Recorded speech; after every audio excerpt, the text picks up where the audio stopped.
Ode on the morning of Christ's Nativity.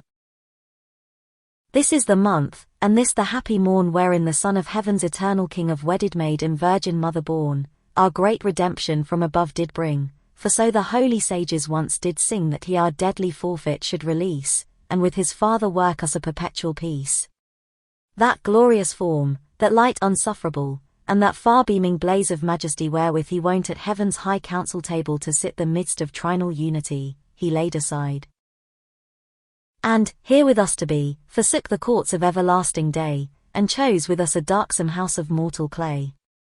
Say, heavenly Muse, shall not thy sacred vein afford a present to the infant God?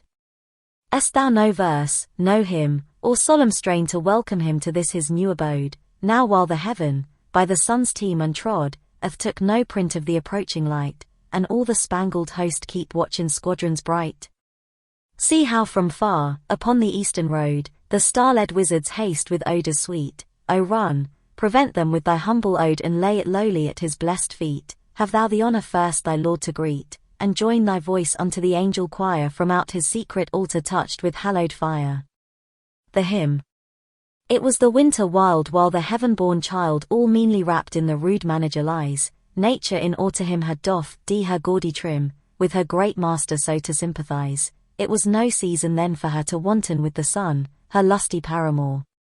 Only with speeches fair she woos the gentle air to hide her guilty front with innocent snow, and on her naked shame, pollute with sinful blame, the saintly veil of maiden white to throw, confounded, that her Maker's eyes should look so near upon her foul deformities. But he, her fears to cease, sent down the meek-eyed peace. She, crowned with olive green, came softly sliding down through the turning sphere, his ready harbinger, with turtle wing the amorous clouds dividing, and waving wide her myrtle wand, she strikes a universal peace through sea and land. No war, or battle sound was heard the world around, the idle spear and shield were high uphung, the hooked chariot stood unstained with hostile blood, the trumpet spake not to the armed throng, and kings sat still with awful eye, as if they surely knew their sovereign Lord was by. But peaceful was the night wherein the Prince of Light his reign of peace upon the earth began. The winds, with wonder whist, smoothly the waters kissed whispering new joys to the mild ocean, who now quite forgot to rave, while birds of calm sit brooding on the charmed wave. The stars, with deep amaze, stand fixed in steadfast gaze, bending one way their precious influence, and will not take their flight for all the morning light, or Lucifer that often warned them thence, but in their glimmering orbs did glow until their Lord himself bespake, and bid them go.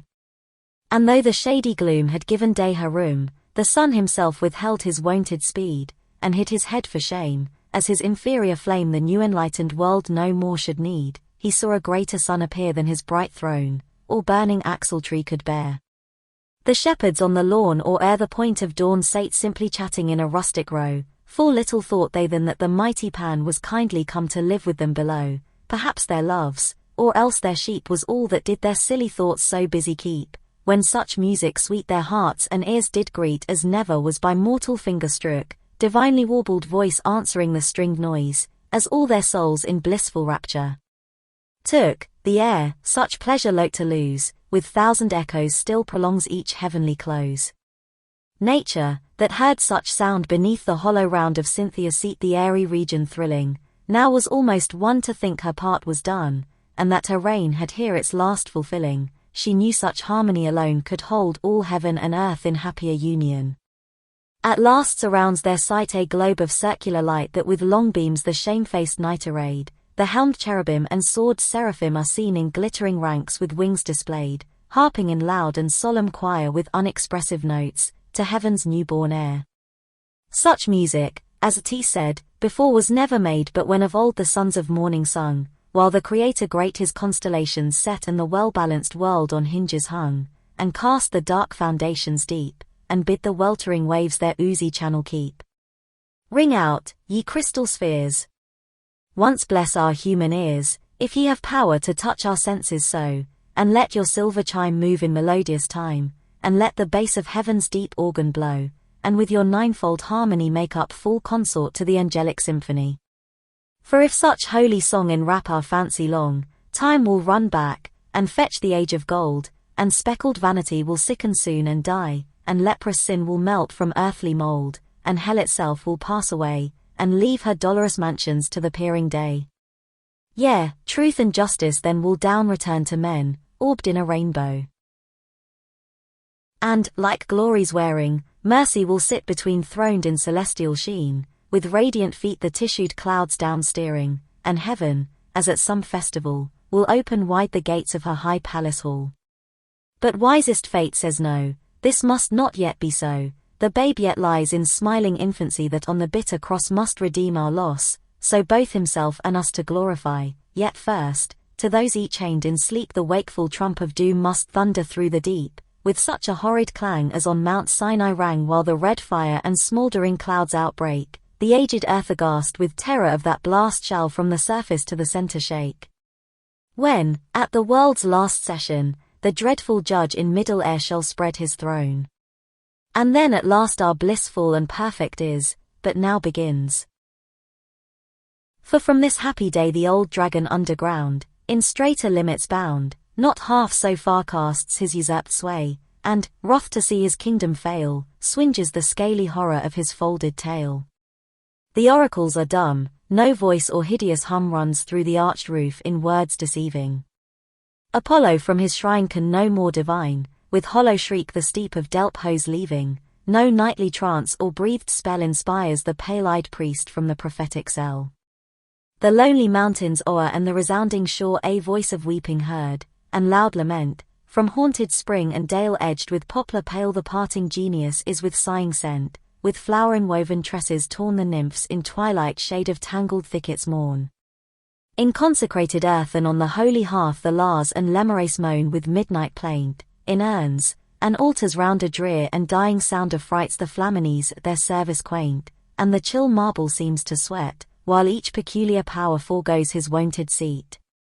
Peer and Baalim forsake their temples dim, with that twice-battered god of Palestine, and mooned Ashtaroth heaven's queen and mother both, now sits not girt with tapers holy shine, the Libyc Hammon shrinks his horn, in vain the Tyrian maids their wounded Tammuz mourn. And sullen Moloch, fled, hath left in shadows dread his burning idol all of blackest hue, in vain with cymbals ring they call the grisly king, in dismal dance about the furnace blue, the brutish gods of Nile as fast, Isis, and Horus, and the dog Anubis, haste. Nor is Osiris seen in Memphian grove, or green, trampling the unshowered grass with lowings loud, nor can he be at rest within his sacred chest, naught but profoundest hell can be his shroud, in vain with timbreled anthems dark the sable-stoled sorcerers bear his worship dark. He feels from Judah's land the dreaded infant's hand, the rays of Bethlehem blind his dusky ain, nor all the gods beside longer dare abide, not Typhon huge ending in snaky twine, our babe, to show his godhead true, can in his swaddling bands control the damned crew. So, when the sun in bed curtained with cloudy red pillows his chin upon an orient wave, the flocking shadows pale troop to the infernal jail, each fettered ghost slips to his several grave, and the yellow-skirted fays fly after the night steeds, leaving their moon-loved maze. But see! The Virgin blessed hath laid her babe to rest, time is, our tedious song should here have ending, heaven's youngest teamed star hath fixed her polished car, her sleeping lord with handmaid lamp attending, and all about the courtly stable bright harnessed angels sit in order serviceable.